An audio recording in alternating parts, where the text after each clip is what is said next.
បងអូនអើយមានតែទ្របចឹងហើយនេះអូយមើលផ្លែ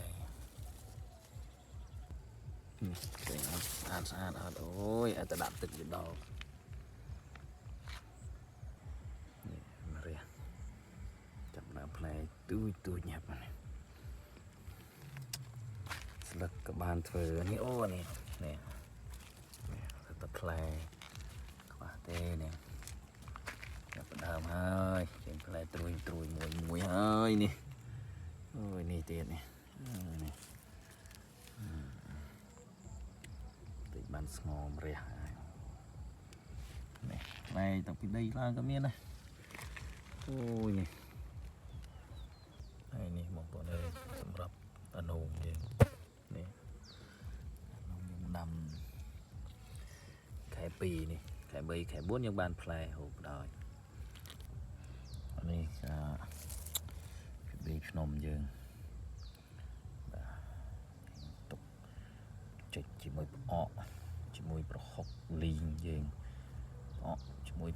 ពងទាអីចឹងណាចាប់ផ្ដើមដាំនេះដោះត្រួយតិចដាក់ពីបេគុំយើងលើដាក់ជីវាតិចណាក្តីសុកតិចនេះបងអូនជាមួយនឹងសណ្តែកគួរយើងចាប់ផ្ដើមពីផ្កាផ្ដើម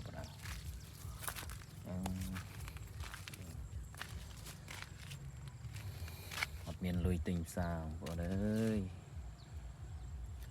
សារអត់លុយហ្នឹងខំដាំខ្លួនឯងទៅតម្រាំបានហូបមានផ្កាទៅបងប្អូនផ្កាហើយដ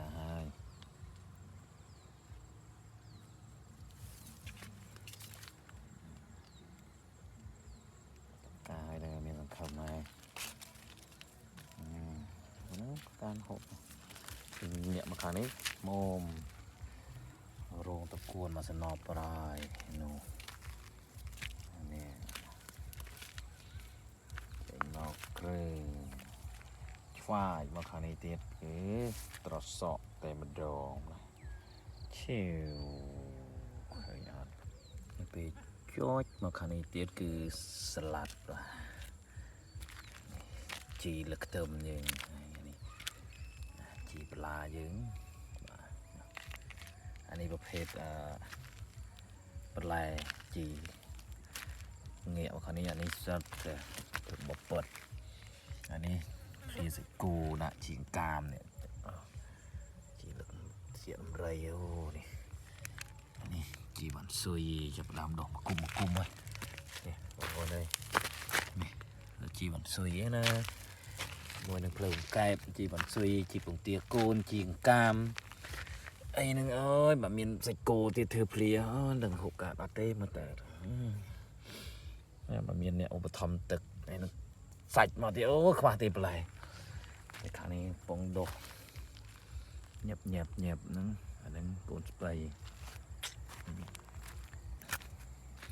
ជិតដល់ថ្ងៃខែដាំហើយមន់ស៊ី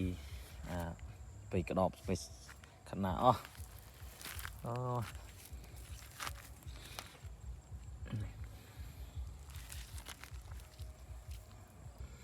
មកខាងនេះវិញស្បៃហិលយើងហ្នឹងអូអត់ស្អាតទេបងប្អូនអើយមន់ស៊ីខ្លះបើចេញមកខាងនេះវិញស្លាត់យើងអូ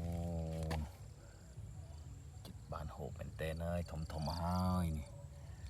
វ៉ាវចិត្តបានហូបហើយនឹងមានទៀតកំពុងបន្តការដាំយើងដាំប្រដាក់នេះហូតណាហើយខាងនេះទៀតជាមួយនឹងពោតបារាំងយើងដាក់ទៅជួទៅនោះដាំច្រើនដើមប្រយទៅដោយសារដីវារឹងពេកពិបាកដាក់ជីដាក់អីដាំជាគុំចឹងប្រយទៅក៏បាក់ចេញមកដល់អូយ